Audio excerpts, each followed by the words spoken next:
The crimson sky of XO3 darkened as the last Validar ship disappeared into the swirling clouds above, leaving nothing but the haunting echo of its engine's 13-year-old Zira pressed herself deeper into the hollow trunk of a bioluminescent tree, her violet skin bruised and trembling, as she tried to make herself as small as possible in the alien world that would become her tomb.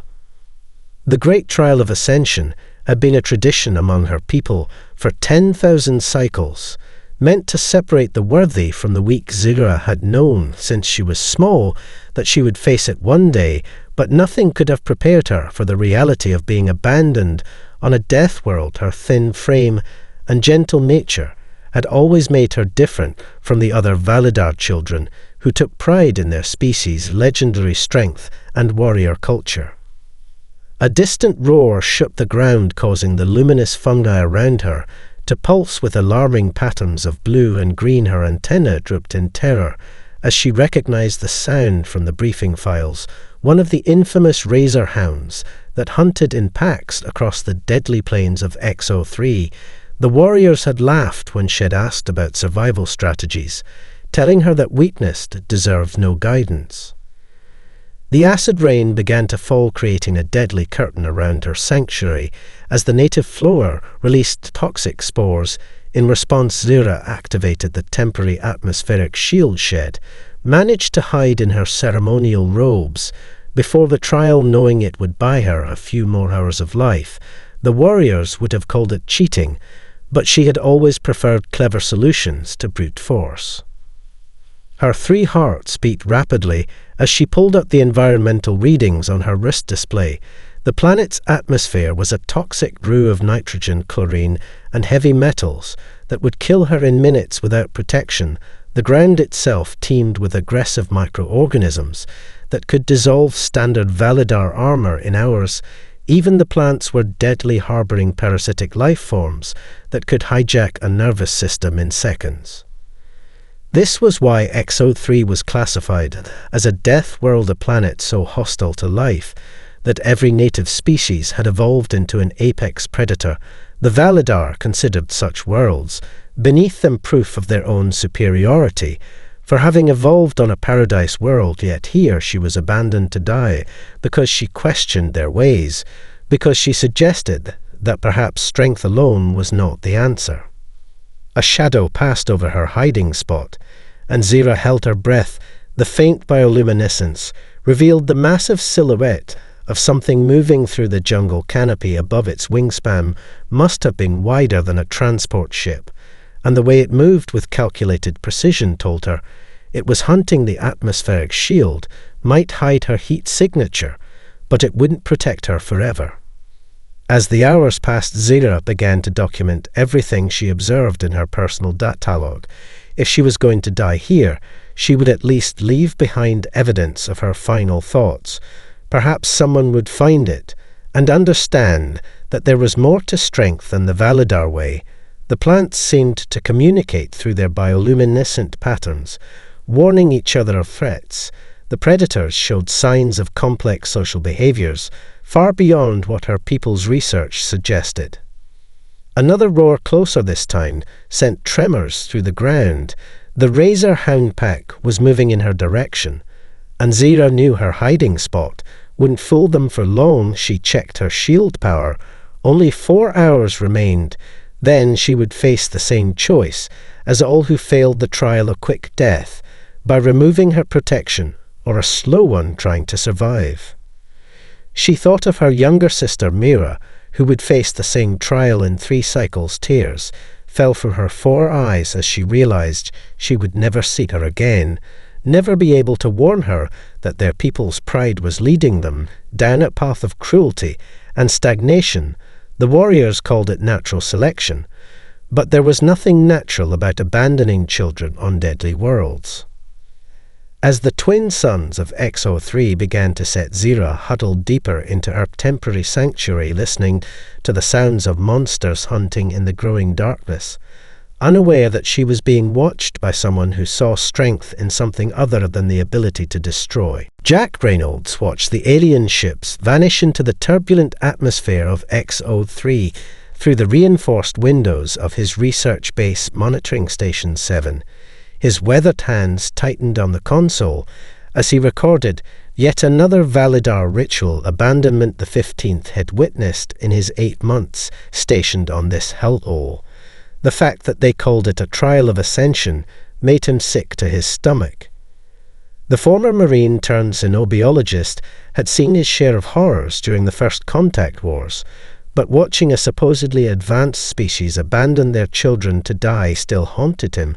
Every instinct screamed at him to intervene, but the non-interference treaty was clear humanity could observe, but not engage with Validar customs, no matter how barbaric they seemed. Movement on his thermal scanner caught his attention, a small heat signature huddled inside a bioluminescent tree trunk, approximately 2 kilometers from the base. But it was the 3 larger signatures converging on the position that made his blood run cold, Shadow Stalkers, the most lethal pack hunters on XO3 capable of processing complex tactics, and known for playing with their prey. "Damn it," Jack muttered, grabbing his XO-rated combat suit from the wall rack protocol said to document, and observed the brass would have his head if he interfered, but he hadn't survived 3 tours in the volcanic holes of Mars by following orders that got people killed, especially not kids, alien or otherwise. The suit sealed with a familiar hiss as nanomaterials adjusted to his body.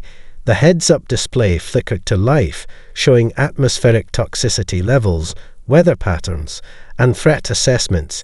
He grabbed his pulse rifle and emergency med kit, designed for multiple species. While loading his gear, Jack activated the base's defense systems, just in case the Shadow Stalkers decided human flesh was more appealing than alien. The airlock cycled and Jack stepped out into the hostile world of XO3. Acid rain sizzled against his suit's protective field as he moved through the jungle with practiced precision. Every step had to be carefully placed. The beautiful bioluminescent flora was as deadly as it was stunning. One wrong move and had trigger spores that could eat through his suit in seconds. His motion tracker pinged, showing the Shadow Stalkers closing in on their prey. Jack picked up his pace, keeping low, and using the toxic vegetation for cover. The creatures were smart enough to recognize advanced technology and usually avoided armed humans, but hunger could make any predator bold. Through his enhanced visor, he caught glimpses of the stalkers' massive shapes. Moving through the canopy, their scaled bodies reflected the bioluminescent light like oil on water. 6 legs, ending in retractable claws, allowed them to navigate the deadly terrain with terrifying grace. Their neural arrays, sensitive to electrical signals, made them perfect hunters. This was just a rescue mission. It was a race against apex predators. The scan showed the alien child's vital signs growing weaker. Her atmospheric shield was failing, and the toxic environment was starting to affect her system. He was less than half a kilometer away when the first Shadow Stalker made its move. Jack watched through his scope as the creature dropped from the canopy, landing with impossible silence. For something its size, its neural arrays flared, sensing its prey's fear. The other 2 stalkers moved to cut off possible escape routes. Their intelligence made them deadlier than any Earth predator. Without hesitation, Jack activated his suit's sonic disruptors, a frequency he'd discovered by accident that played havoc with the stalker's neural arrays. The lead creature stumbled, its hunting focus disrupted, but Jack knew it would only buy him seconds. The element of surprise was gone, and now he had 3 very angry apex predators between him and a dying alien child. He switched his rifle to pulse mode and broke cover, running full sprint toward the bioluminescent tree. The Shadow Stalkers recovered quickly, their hunting screams echoing through the toxic jungle. Jack had fought plenty of battles in his life, but racing against evolved killing machines while trying to save an alien child, that was definitely a first. As he ran, Jack couldn't help but smile grimly. This was exactly why humans had thrived on their own death world Earth. Had the Validar bothered to study human history, they might have realized that nothing brought out humanity's best qualities quite like impossible odds, and someone who needed saving. The Shadow Stalker lunged with devastating speed, its neural arrays burning bright against its shadowy scales. Jack dropped and rolled, letting decades of combat instinct take over. The creature's claws passed inches above him, close enough that his suit sensors screamed warnings about molecular acid dripping from its talons. Zira watched in terrified fascination as the strange alien human moved with impossible precision against creatures her people's warriors feared throughout her childhood shed, being taught that humans were primitive beings barely above animals, who survived on their death world through sheer luck. But nothing about this human's movements seemed primitive. Jack fired his pulse rifle in controlled bursts, not aiming to kill, but to distract the Shadow Stalkers recoiled from the electromagnetic pulses their neural arrays temporarily overloaded. He used the moment of confusion to close the distance to Zira's tree, calling out in her language thanks to his suit's translation matrix, "Stay down, but be ready to move." The largest stalker recovered first, displaying the tactical intelligence that made them apex predators. It circled wide, trying to flank, while its packmates kept Jack pinned. Zira could see the human analyzing the situation, his movements methodical, despite the chaos our species would have charged in relying on brute strength. But this human was different. "Your atmospheric shield is about to fail," Jack said, keeping his eyes on the predators. The suit's readings showed her vital signs deteriorating. "I'm going to throw you something, catch it. But don't move until I signal. The stalkers are tracking our electrical signatures. Any sudden movement will trigger them." He pulled a backup atmospheric converter from his belt, perfectly timing the throw between stalker attacks. Zira caught it with trembling hands, amazed by the primitive yet effective design. The device looked makeshift compared to Validar technology, but she could sense the ingenious adaptations that made it work in XO3's hostile environment. The stalkers were learning, adapting their tactics to counter Jack's technology. They moved in complex patterns, their neural arrays pulsing in synchronized hunting signals. That was the moment Jack had waited for. He triggered his suit's emergency flare system, flooding the area with chaotic electrical signatures that overwhelmed the predator's sensory organs. "Now run, Jack," shouted. Zira burst from her hiding spot. As the stalkers thrashed in confusion, her heart pounded as she sprinted through the toxic jungle. Following the humans' lead, he moved with such confidence through the deadly flora, knowing exactly where to step to avoid the most dangerous specimens. But the Shadow Stalkers were not apex predators. For nothing they recovered quickly, their hunting screams echoing through the canopy as they gave chase. Jack spun around, dropping to one knee. "Your people think Earth made us weak," he said calmly, taking aim. "But they never understood what living on a death world really means." Zira watched in awe as Jack fired not at the stalkers, but at specific points in the jungle around them. The pulse rounds triggered chains of toxic spores and parasitic vines, creating a natural barrier between them and their pursuers.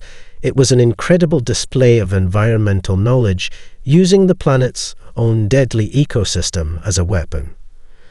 They ran through the toxic rain, Jack occasionally adjusting their course to avoid the worst environmental hazards. His suit protected them both, now sharing its defensive field. The stalkers followed at a distance, but their fury had been replaced with caution. They recognized they were dealing with something new, a prey that understood Deathworld survival better than they did. When the research base finally came into view, Zira realized she was experiencing something unprecedented. A human had just outmaneuvered XO3's most feared predators, not through superior technology or physical strength, but through adaptation and understanding. She had been taught that humans were savage survivors, but now she saw the truth. They were Death World masters. Inside the base's airlock, as decontamination cycles Jack checked her vital signs with practiced efficiency. His weathered face showed genuine concern, so different from the cold judgment of her own people. "You did good, kid," he said with a warm smile that reminded her of her father before he became a warrior. "Now let's see about getting you properly equipped for survival on this rock." Zira nodded, still processing how this human had changed everything she thought she knew about strength. Her people had evolved in paradise and called themselves superior, but this human, this death world survivor, had shown her that true strength came from learning to adapt. Rather than conquering a hostile world, he had learned to work with it. Even the monsters seemed to respect that. Inside the research base, Jack moved through his medical protocols with practiced efficiency. While Zira took in her surroundings with growing amazement, the facility was a fascinating blend of advanced technology and practical solutions. Unlike the sleek perfectionism of Valadar architecture, everything here seemed built with adaptation in mind. Backup systems for backup systems, redundancies, and manual overrides everywhere. "I learned your language from monitoring human transmissions," Zira said, wincing as Jack treated a toxic spore burn on her arm. The translation matrix in his suit hummed with surprise at her near-perfect English. "My teachers called it a waste of time studying primitive communications." Her antenna drooped, but Jack noticed a hint of defiance in her 4 eyes. "They said a lot of things about humans that I don't think are true." Jack smiled as he applied a regenerative compound to her injuries. The substance was another human innovation, designed to work with multiple species biologies. "We get that a lot," he said, checking the compound's effectiveness. "Actually, your people's assessment of Earth as a death world is wrong. They just missed the point of what that means." The medical bay screens displayed Zira's vital signs. Gradually stabilizing her body was adapting to the treatments faster than expected, showing inflexibility that would have surprised her own people. Jack noticed her studying the medical readouts with genuine curiosity. "You understand these systems?" he asked. "We were taught human technology was crude and inefficient," Zira admitted. "But it's not crude at all, is it? It's adaptive. Everything here can be repaired, modified, improved." Her eyes widened as she realized what she was seeing. "Your equipment, it learns from the environment." Jack nodded, pulling up a holographic display of Earth. "This is where we evolved," he explained. "Our death world, as your people call it, active tectonics, massive climate variations, extreme weather patterns, deadly predators, microscopic killers." Her expression showed growing understanding. "We didn't just survive there, we learned from it." The display shifted, showing human history from prehistoric times through space exploration. Zira watched transfixed as she saw humans adapting to every challenge. "Your species kept changing," she whispered. "My people pride themselves on maintaining our pure form, but yours..." She trailed off, studying the images of humans thriving in environments from deep sea to space. "That's the real difference," Jack said, bringing out current data on human colonies across the galaxy. "We don't try to conquer death worlds. We learn to work with them. Your people see strength as the ability to overpower a hostile environment. We see it as the ability to understand and adapt to it." He gestured at his suit. "The same compounds that make this atmosphere toxic, we use to power our shields."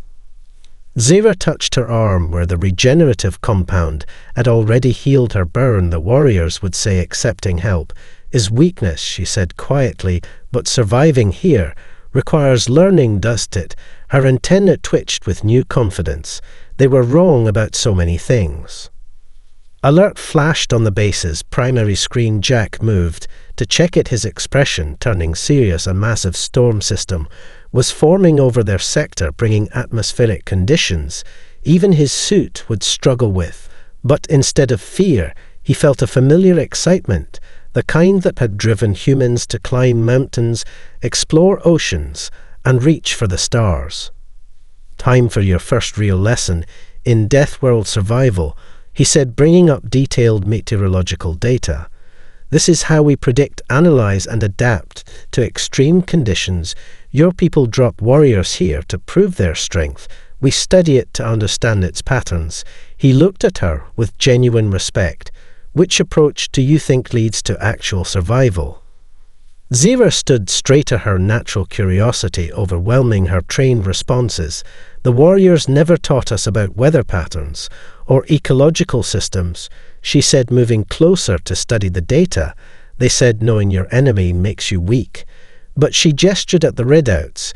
"This isn't about fighting the planet at all, is it?" Jack grinned, seeing the spark of a true Death World scientist awakening in her. "It's about becoming part of its system," he confirmed. "And you're already better at pattern recognition than most of my grad students. The storm will test our preparations, but it will also teach us the base systems, began their automatic lockdown sequences." As he pulled up the lesson plans he'd developed for training xenobiologists. "Now let's see what other preconceptions about human primitives we can prove wrong." The storm hit with apocalyptic fury, turning day into night, as charged particles lit up the toxic atmosphere. Like sheets of liquid fire, the acid rain hammered against the base's shields, while wind speeds reached velocities that could strip flesh from bone. In the command center, Jack and Zira monitored the station's systems, working in seamless coordination that would have shocked any Validar warrior. Primary shield grid down to 60%. Zira called out her fingers, dancing across the human interface with growing confidence. The base's adaptive systems responded to her commands with an efficiency that surprised her. Validar technology was designed to be perfect, but rigid. This human system felt alive, constantly learning and adjusting. Jack nodded, calmly watching the atmospheric readings. "Like raging out there, isn't it?" he said, with what Zira was learning to recognize as an excited grin. "Most species see this kind of weather as a disaster. But for humans," he brought up a historical display showing ancient Earth storms. "It's just another day back home." A massive surge of electromagnetic energy slammed into the base, causing several systems to overload. Zira started to panic, but stopped when she saw Jack already implementing countermeasures. "My people would evacuate," she said, watching him work. "They'd say fighting the storm is foolish." Her antenna twitched as she recognized the pattern in the energy surges. "But we're not fighting it, are we?" "Smart girl," Jack confirmed, redirecting power through secondary systems. "We're riding it, using the storm's own energy to reinforce our shields." He pointed to a complex wave pattern on one of the screens. "See that frequency? The storm has a rhythm to it once you understand it. You can work with it instead of against it." Zira finished, excitement building in her chest as she matched the base's shield harmonics to the storm's pulses. The result was immediate. Power consumption dropped, while shield strength increased. It was everything the warriors said was impossible, working with a death world instead of trying to dominate it. The base's external sensors picked up movement through the maelstrom. A pack of razor hounds had taken shelter near their perimeter, their own electromagnetic fields adapting to survive the storm. Zira expected Jack to activate the defense systems. Instead, he studied the creatures with interest, teaching her to read their behavioral patterns. "They've learned to use the storms too," he explained. "Their fields sync with the electromagnetic pulses. To protect them, probably been evolving that ability for thousands of generations." Zira watched in fascination as he documented the observation. "This is how humans converted Earth from enemy to home," is it, understanding even the monsters. A violent tremor shook the station as part of the outer hull began to buckle. Under normal circumstances, the base would automatically seal off the compromised section. But Jack saw an opportunity. Instead of shutting down the damaged area, he adjusted its shield frequency, using the storm's own pressure to reinforce the weakened structure. The warriors would call this cowardice. Zira said, even as she helped implement his solution, "We're supposed to stand strong, never bend." She paused, watching the hull integrity readings stabilize. "But that's not really strength, is it? It's just stubbornness." Jack laughed, checking the base's power distribution. Smart kid gets it faster than most of my human students. Strength isn't about being unmovable. It's about knowing when to bend so you don't break. He pointed to the razor hounds still sheltering nearby. Even they understand that. Look how they position themselves to work with the wind, not against it. As the storm raged around them, Zira found herself learning more than just survival. She was beginning to understand why humans had thrived on their death world. The base's systems kept adapting, Jack kept teaching. And slowly she felt something changing in herself. The rigid warrior mindset she'd been taught began to flex and flow like the station's adaptive shields. A particularly massive lightning bolt illuminated the toxic landscape through the reinforced windows, casting everything in brilliant purple light. Jack used the moment to take more readings. This is the real trial, he said softly, not proving you're stronger than a death world, but learning to be part of it. The storm teaches if you're willing to learn. Zira nodded, her antenna moving in harmony with the storm's rhythm. As she helped monitor the systems, the warriors had abandoned her to die, but instead she was learning to truly live, understanding the dance between survival and adaptation. That was the real strength Earth had taught humanity. And now, thanks to Jack, she was learning it too. The storm's aftermath brought new dangers, as the base's perimeter sensors detected a massive pack of razor hounds moving through the recovering landscape. Unlike the usual groups of 3 or 4, this was a full hunting swarm, at least 15 strong. Their electromagnetic signatures pulsed with unusual patterns, suggesting the storm had affected their usual behavior. These readings don't make sense, Zira said, studying the data. The swarm is too organized. Their attack patterns are showing unprecedented complexity. Her antenna twitched with concern as she applied her new understanding of death world analysis. The storm must have forced multiple packs to hunt together, changing their social dynamics. Jack checked his suit's systems while watching the razor hounds. Through the base's enhanced imaging, the creatures moved with disturbing precision, using the lingering electromagnetic disturbances from the storm to mask their approach. Just like humans, he muttered, they adapted to survive, learned to work together. His grim smile reflected years of combat experience. Now we get to adapt right back. A thunderous impact shook the base as the first razor hound tested the station's weakened shields. The creature wasn't just attacking, it was probing for weaknesses. The rest of the swarm spread out in a precise formation that would have impressed any military tactician. The warriors would charge out to meet them, Zira thought. But she had learned better from Jack. What's the pattern? She asked. What are they teaching us? Jack's eyes lit up with pride at her question. This is why humans thrive on death worlds, he said, bringing up detailed scans of the swarm. We don't just react, we learn. He pointed to subtle variations in the razor hound's electromagnetic fields. See how they're synchronized now. That storm didn't just force them together, it showed them a new way to hunt. Their adaptation is our opportunity. Working together, they analyzed the swarm's hunting algorithm. Jack, showing Zira how to think like a death world scientist, breaking down complex behaviors into understandable patterns. The razor hounds were using the residual storm energy to strengthen their neural arrays, but that same connection made them vulnerable to the right countermeasures. Zira's fingers flew across the human interface as inspiration struck. The warriors teach that victory comes from overwhelming force, she said. But you showed me that understanding is real power. Her eyes narrowed in concentration as she reconfigured the base's shield harmonics to match the frequency she'd learned from the storm. If they can adapt to use the storm's energy, we can use their adaptation against them. Jack finished, watching her work with open admiration. The station's shields began pulsing with the exact frequency the razor hounds were using to coordinate. Their neural arrays wouldn't just be disrupted, they'd be overwhelmed by their own hunting pattern. The first blast caught the swarm completely off guard.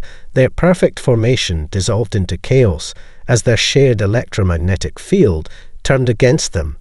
But these were Death World predators. They began adapting immediately, trying to shift their frequency. The warriors were right about one thing: Zera thought they are magnificent enemies. Jack was already moving to the next phase of defense, launching modified sensor drones that broadcast false electromagnetic signatures. The Razor Hound's natural hunting instincts conflicted with their new swarm behavior, creating confusion in their ranks. "See that," he said, pointing to their erratic movements. "They're caught between old and new adaptations, just like humans were once caught between individual survival and group cooperation." Understanding bloomed in Zera's mind. As she watched the swarm struggle, these creatures weren't just hunters, they were fellow Death World survivors, constantly evolving just like humans. Just like she was learning to do, the warriors saw only enemies to be destroyed. But Jack had taught her to see the beauty in adaptation, even in deadly predators. Together they drove the swarm back, not through overwhelming force, but through superior understanding of Death World evolution. The Razor Hounds retreated, but Zera noted they maintained their new social bonds. They would be back stronger and smarter, but thanks to Jack, she would be ready to learn from them again. As they watched the predators disappear into the toxic jungle, Jack put a gentle hand on her shoulder. "The warriors abandoned you because they thought you were weak," he said. "But they never understood that strength isn't about dominating a Death World. It's about growing with it. You're already showing more adaptation potential than most humans I've trained." Zera stood straight at her antenna, high with newfound confidence. The warriors had meant to sentence her to death. Instead, they had given her the greatest gift possible: the chance to learn from a true Death World master, not just how to survive, but how to thrive through understanding adaptation and respect for the deadly beauty of worlds like XO3. The Validar scout ship descended through XO3's turbulent atmosphere 3 days later. Its sleek design, a stark contrast to the base's weathered exterior. Zera recognized the vessel class, a hunter-seeker specifically designed for retrieving failed trial candidates. Or their remains, her hearts tightened as she stood beside Jack in the command center, watching the ships approach through sensors that could penetrate the toxic clouds.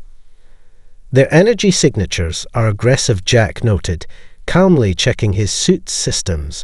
"And the base's defenses."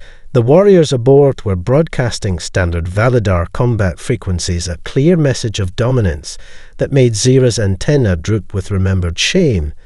But she wasn't the same frightened child they had abandoned to die. The ship's commander, First Warrior Crow, was a legend among her people. His scarlet purple skin and imposing frame filled the base's communication screen, his 4 eyes narrowing at the sight of Zera standing proudly beside a human. "You shame our species by accepting aid from primitives," he growled. "You were meant to prove your strength or die with honor." Jack stepped forward, his weathered face showing none of the intimidation Validar warriors were accustomed to seeing. "You abandoned a child to die," he said, his voice carrying the quiet authority of someone who had faced far worse than angry warriors. "That says more about your species' honor than her accepting help to survive." His hand rested casually on his pulse rifle. "Send a shuttle if you want to talk, otherwise clear our airspace." Crowell's expression shifted from contempt to rage. "No human dares dictate terms to the Validar." The warrior activated his ship's weapons systems. "We will cleanse this shame and destroy your interference in our sacred trials." But when he tried to lock targeting sensors on the base, he found them scattered by precise electromagnetic pulses. "A primitive defense," Crowell sneered, even as his tactical officer reported inability to achieve weapons, lock the base's systems, and adapted to merge human ingenuity with lessons learned from the Razor Hound swarm, creating an electromagnetic screen that mimicked the planet's natural defenses. Jack just smiled the same way he had when teaching Zera about Death World adaptation.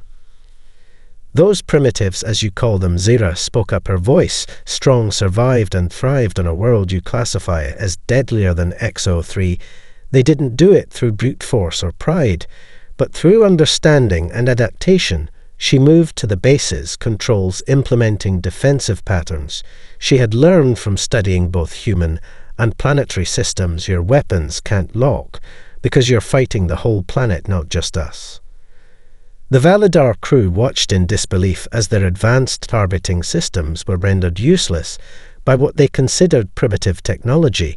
Combined with death world phenomena, Krell's rage grew your weakness, corrupts you child. You speak of adaptation like a coward, when our ways have kept us strong for millennia. Jack's laugh held no humor. Your ways are killing you. The scans we've done of your species show genetic stagnation.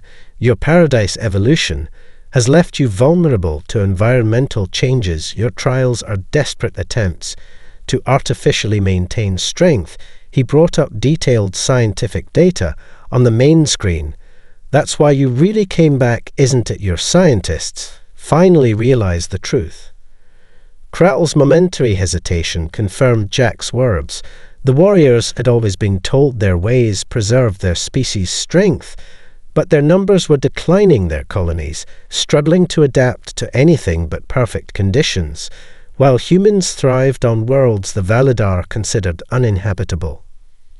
I claim protection rights under Earth's Sentient Species Protection Act, Jack stated formally, and I've already transmitted full documentation of child abandonment to the Galactic Council. He paused, letting that sink in. But I'm also offering something else, a chance to learn real strength, the kind that comes from understanding death worlds, not just trying to dominate them. Zira stepped forward, antenna held high with pride. I choose to stay, she declared, to learn from someone who understands true adaptation. The warriors gasped at such defiance.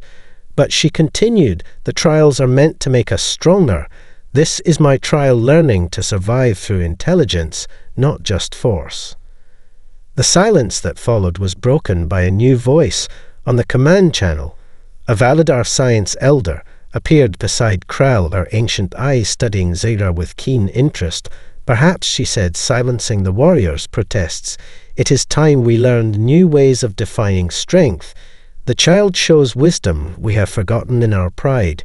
She turned to Jack. Your offer of knowledge is accepted with the warriors, or without them our species must adapt or fade. 6 months after the confrontation with the Validar scout ship Research Station 7 had transformed into the first joint species survival academy, Zira stood at the observation window, watching a new group of students arrive, both human and Validar. Her antenna quivered with pride as she recognized her younger sister Mira among them.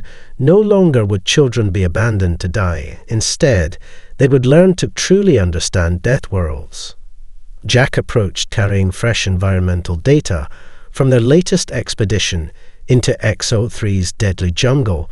The razor-hound swarm they had encountered during the storm had continued to evolve, developing even more complex social structures.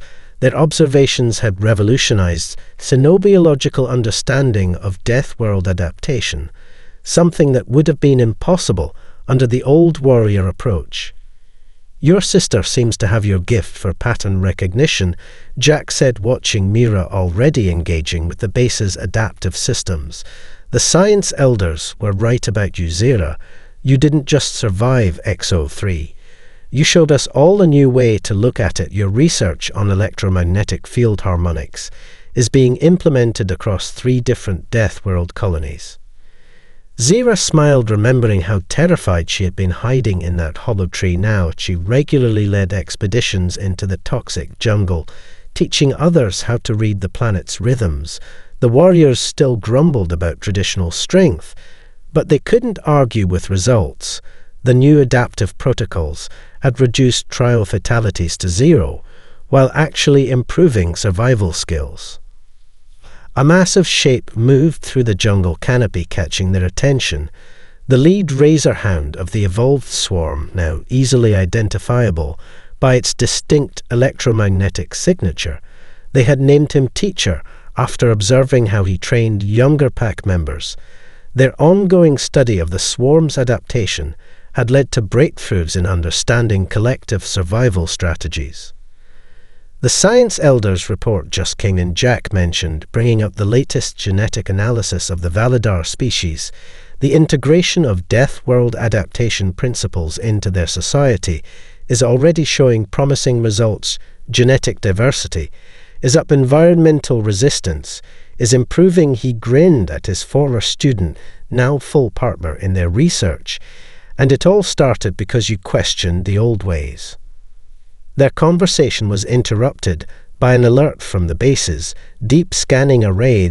Zera moved to the controls, her movements confident.